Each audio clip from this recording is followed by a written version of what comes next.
Bismillahirrahmanirrahim. Assalamualaikum warahmatullahi wabarakatuh.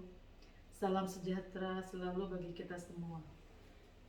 Pertama-tama marilah kita panjatkan puji syukur kehadirat Allah Subhanahu wa Ta'ala yang telah melimpahkan rahmat dan karunia-Nya, sehingga pada hari ini kita dapat bersilaturahmi dalam rangka hari ulang tahun Korpri yang ke-50 yang dirangkaikan dengan acara lomba pidato sejarah Kota Depok.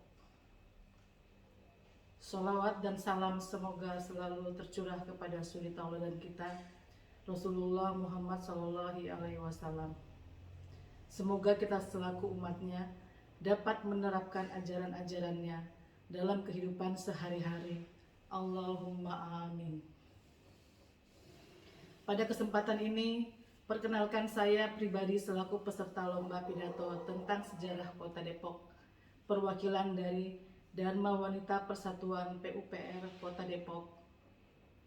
Asal-usul nama Depok sudah ada sejak zaman Kerajaan Pajajaran, sekitar tahun 1030 sampai 1579. Nama Depok bukanlah singkatan, melainkan sebutan nama pribumi asli dari suku Sunda dan Jawa yang berarti duduk santai. Pada masa Kesultanan Banten, Sultan Ageng Tirtayasa seringkali melakukan perjalanan ke Cirebon dan menggunakan jalur yang melintasi kawasan Depok. Salah satu pengikutnya mendirikan Padepokan, tempat pendidikan dan pelatihan untuk menyebarkan agama Islam. Padepokan yang dibangun oleh Mbah Raden Wujud berkembang menjadi sebuah perkampungan. Sejarah Depok pun tidak terlepas dari sejarah penjajahan Belanda di tanah air. Berdasarkan dokumen Batavia's Nieuwsblad 1929, seorang pejabat VOC yang bernama Cornelis Castellin telah membeli lahan di Mampang, Jakarta Selatan, dan Depok Lama, Ratu Jaya, dan Bojonggede yang dipergunakan untuk perkebunan pada tahun 1696. Cornelis kemudian mengelola perkebunan dengan mempekerjakan sekitar ratusan pekerja yang datang dari Bali, Makassar, Nusa Tenggara Timur, Maluku, Jawa, Pulau Rote, serta Filipina. Tidak hanya soal pekerjaan, Cornelis rupanya juga menyebarluaskan agama Kristen kepada para pekerjanya lewat sebuah padepokan Kristiani. Jadi ada juga yang berpendapat bahwa Depok singkatan dari Padepokan itu dinamakan The Eerste Protestante Organisatie van Christenen, disingkat Depok.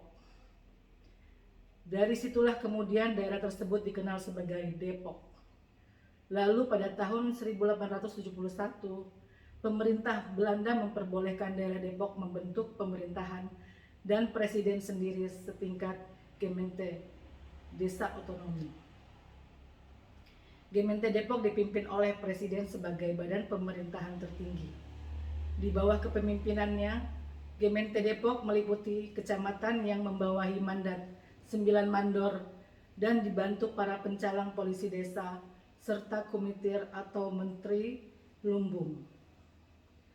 Pada awalnya daerah teritorial Gemeente Depok adalah seluas 1.244 hektar.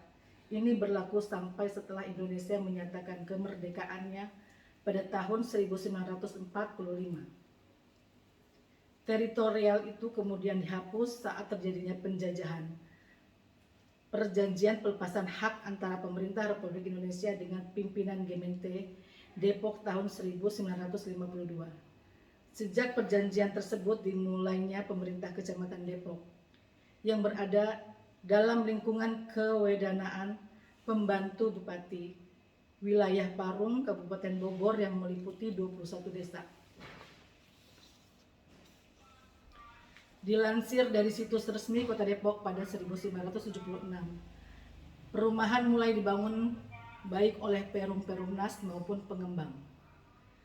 Pembangunan itu juga diikuti dengan dibangunnya kampus Universitas Indonesia atau disingkat UI, serta meningkatnya perdagangan dan jasa yang semakin pesat sehingga diperlukan kecepatan pelayanan. Oleh karena itu pada tahun 1981, pemerintah membentuk Kota Administratif Depok berdasarkan peraturan pemerintah nomor 43 tahun 1981 yang peresmiannya pada tanggal 18 Maret 1982 oleh Menteri Dalam Negeri Haji Amir Mahmud. Kala itu, Kota Administratif Depok berkembang pesat baik di bidang pemerintahan, pembangunan, dan kemasyarakatan. Terkait pemerintahan, semua desa berganti menjadi kelurahan dan adanya pemekaran kelurahan. Pada akhirnya, Depok terbagi dari 3 kecamatan dan 23 kelurahan. Terbentuknya Kota Administratif Depok kemudian semakin pesat. Masyarakat pun menuntut agar daerah mereka diangkat menjadi kota madya dengan harapan pelayanan dapat lebih maksimum. Atas usulan dari pemerintah Kabupaten Bogor dan pemerintah Provinsi Jawa Barat, setelah itu maka secara resmi Kota Depok terbentuk pada 27 April 1999. Sampai kini alhamdulillah Kota Depok menjadi kota yang sangat pesat perkembangannya. Saat ini Kota Depok terdiri dari 11 kecamatan dan 63 kelurahan. Kiranya cukup sekian pidato singkat yang dapat saya sampaikan. Tentu kita semua berharap dapat mengetahui sejarah Kota Depok dan dapat menjaga Kota Depok yang kita cintai. Mohon maaf jika ada kesalahan. Wassalamualaikum warahmatullahi wabarakatuh.